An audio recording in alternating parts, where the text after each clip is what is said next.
Mimi kwa majina naitwa Morris Hamza.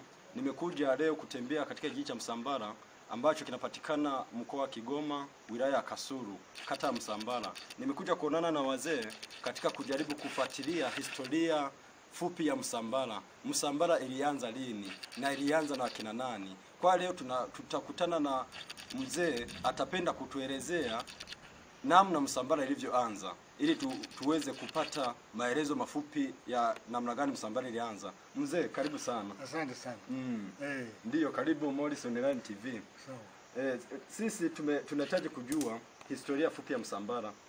Tunaomba kwanza utueleze wewe ni nani, na baada ya hapo tutatupa historia ya Msambara kwa ufupi. Asante, karibu. Mimi ni mzee Saidi. Sawa. Mwenye umri wa zaidi ya miaka 70. Sawa. Mimi ni mzee kijiji cha Kumsenga. Sawa. Karibu na Buhoro. Sawa. Msambara kama Msambara ilikuwa na majina mawili. Sawa. Kulikuwa na Msambara kwa maana ya Msambara ni mtu mmoja ambao uko kando ya mto fulani ambao ni mto Runyogoza. Kuna Misambara pale. Sawa. Ikaitwa Msambara. Kwa jina jingine ilikuwa inaitwa Imugongo. Imugongo. Kwa maana ya bwawa ilikuwa na shule ya msingi Msambara pale.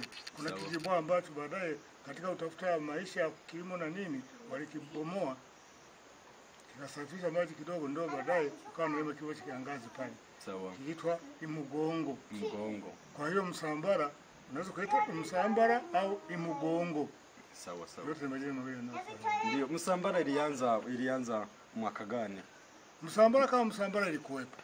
Sawa. Lakini hapakuwa na watu. Sawa. Na kama walikuwepo watu ilikuwa ni mission na wakazi wachache.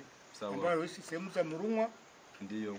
Na sehemu za Junga kwa mbali kidogo kando ya mto Rutugi. Sawa. Isipokuwa sasa mwaka 1973 katika operation vijiji ndio Msambara rasmi ilizaliwa. Jina la Mgongo likafutika. Ndio. Unaweza kukumbuka kwamba ilianza na kaya ngapi na walitoka wapi? Kwa kweli kaya zilianza 250. 250. Na tulitoka sehemu mbalimbali. Sawa. Hii Msambara ilikuwa katika himaya ya tawala mbili. Sawa. Tuseme za uami au tuseme sisi nizungumza katika namna gani? Kulikuwa na Mwami Teresa Ntale ambaye alikuwa Heruju. Sawa. Kulikuwa na Shabani Kashirira alikuwa Buhoro Bunganda. Sawa. Sasa kuna waliotoka Buhoro Bunganda, karibu na Buhoro Bunganda katika tawala ya Buhoro Bunganda, Kumsenga, Chanza na wengine sehemu zaitwa Msekera. Sawa. Wengine Kagobwe ambayo liko jirani tu Kibanga. Wengine wametoka sehemu mbalimbali. Sawa. Naona bwana vijiji, yani ilikuwa ni chaguo kila mtu kuangalia wapi patakapomfaa. Sawa. Naona. Ndio. Basi. Na si kwamba wote walitoka Chanza ni Wachanza wote, kuna wengine walikwenda vijiji vingine. Ilikuwa ni chaguo tu kila mtu aliangalia wapi waende. Sawa. Naona bwana. Ndio, tunapozungumzia historia ya Msambara, mimi huwa nilikuwa nasikia kwamba chumvi ilitoka Msambara. Mwanzo ilikuwa Msambara, baadaye ikajikuta kwamba inahamia Uvinza. Wewe unalizungumziaje hilo? Ili kwa jinsi nilivyokuwa nasikia wazee wakizungumza, ni kwamba chumvi ilikuwa katika mto Rutugi. Kati ya Msekera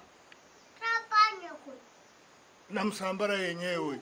Sawa. Msekera iko katika himaya ya Buhoro. Na sisi Msambara tuko eneo la chini yake. Tuseme ni kama kaskazini ya Msambara.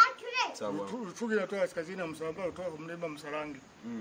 Sasa kwa sisi ambao tumekuwa zamani, tulikuwa tukivua samaki ndani ya mto Rutugi.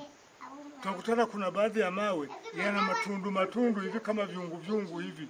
Sawa. Sasa tukiuliza wazee, wanasema hapana, pale ndio penye asili ya chumvi.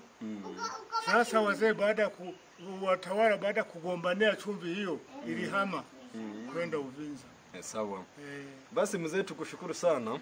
Tukushukuru sana. Na kama labda kabla hatujamaliza, unaweza kukumbuka kwamba tulianza kupata mwenyekiti wa kijiji mwaka gani kwa Msambara?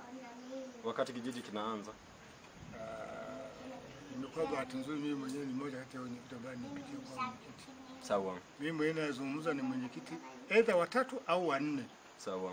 Mapema tulipata mwenyekiti wa kwanza wakati vijiji vinaanza, kitwa Mzee Samuel Nyamwali. Sawa. Mwaka 73.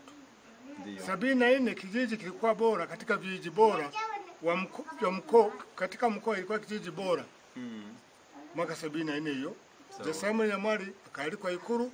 Alikuwa katibu wake ambaye ndio mdogo wake na Samuel Nyamwari, mpaka leo bado yupo mzee Lazaro Nyamwari.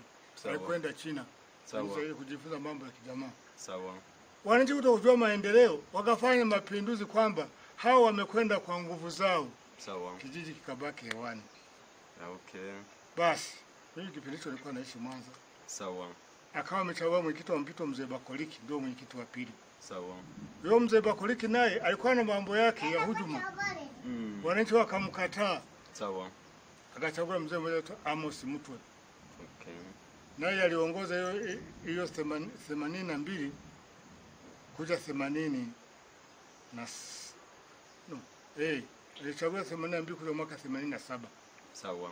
Hiyo 87 naomba hiyo.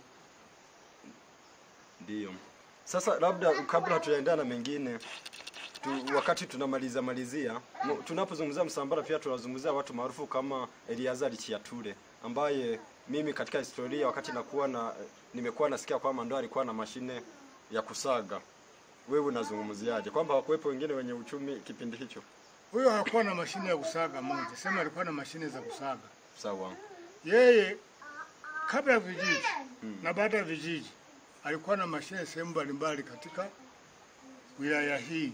Sawa. Alikuwa na mashine Kagera-Nkanda, alikuwa na mashine Msambara, alikuwa na mashine 2, alikuwa na mashine 17. Siwezi kutaja kijiji kimoja kwa sasa, sina kumbukumbu zaidi, lakini alikuwa na mashine 17. Sawa. Sasa mimi nikushukuru sana kwa maelezo haya. Nipende kukushukuru na imani tumeweza kufahamu mambo mbalimbali yanayohusiana na Msambara. Nafikiri kwa wakati mwingine pia tunaweza kukutana kujadili mambo mengine yanayohusiana na Msambara. Nipende kukushukuru. Ndugu watazamaji, hii ni Morris Online TV. Hapa tulikuwa Msambara, tulikuwa tunajaribu kuona historia fupi ya kijiji cha Msambara. Karibuni tena tuendelee kushiriki nasi katika TV yetu. Asanteni.